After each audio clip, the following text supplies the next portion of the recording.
and a discussion a question in this project.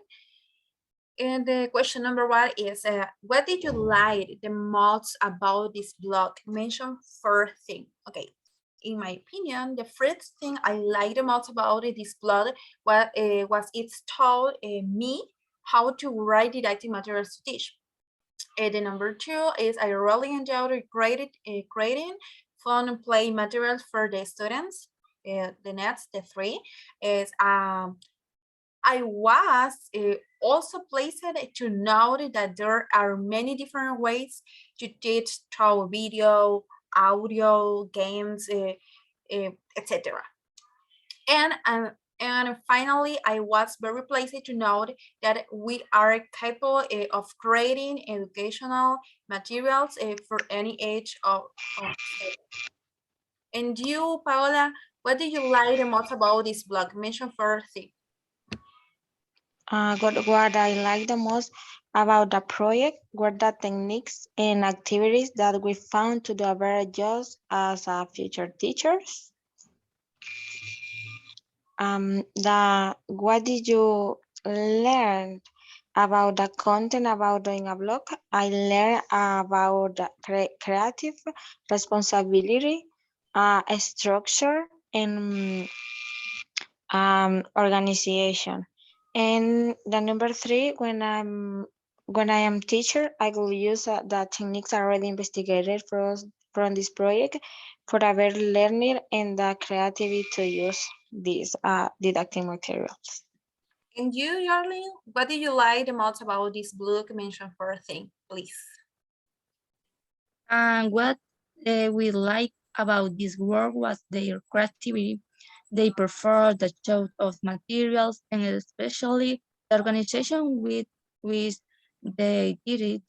And all this helps you to be able to have an aid to share with the students in the classes as futures teachers.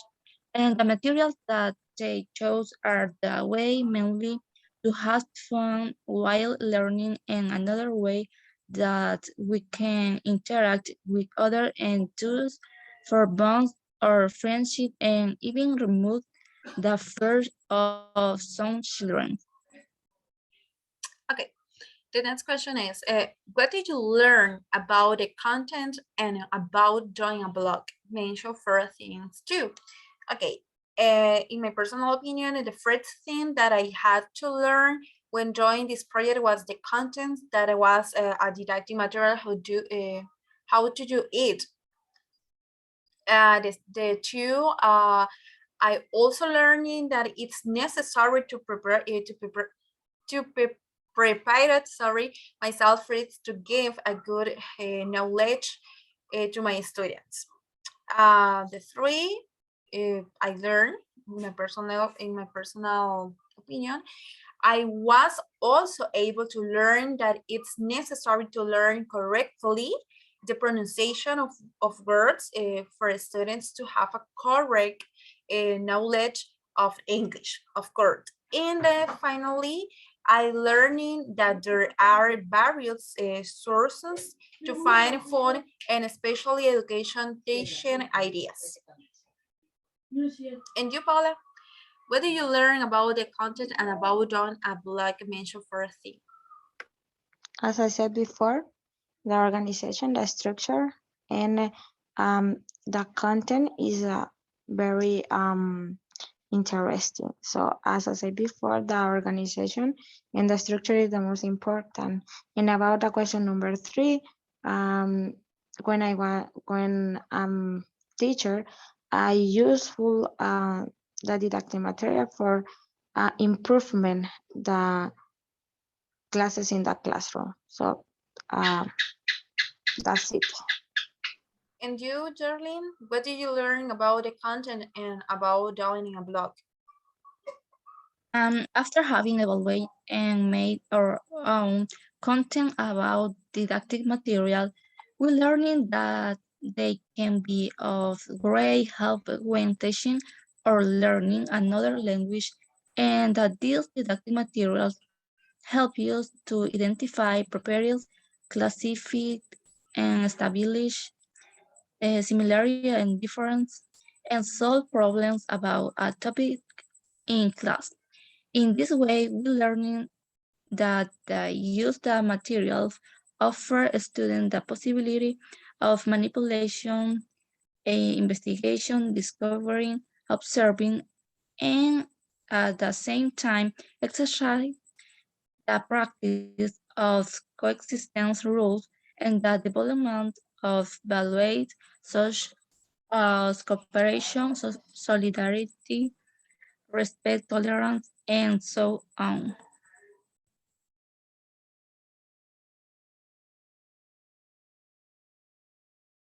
Okay, and the next question.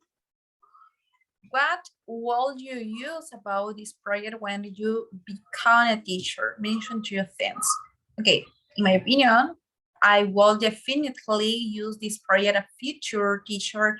The exercise of my college, the Jordan and Katia, in bone cards. It's very idea and um, I use to the exercise is the domino game. And you, Paula? I said my three answer already. Okay, I'm so sorry. And you, darling? And I think that of the activities of materials that I will use from this project as a future teacher will be the first material mentioned, which is broken foam. I think it is a fun way with which students can check their oral production and different the changes they had before and after practice, and it this way they can correct their pronunciation. This activity will also help them to understand and that having a good pronunciation helps them to have an effective communication without interaction. Okay, and this is all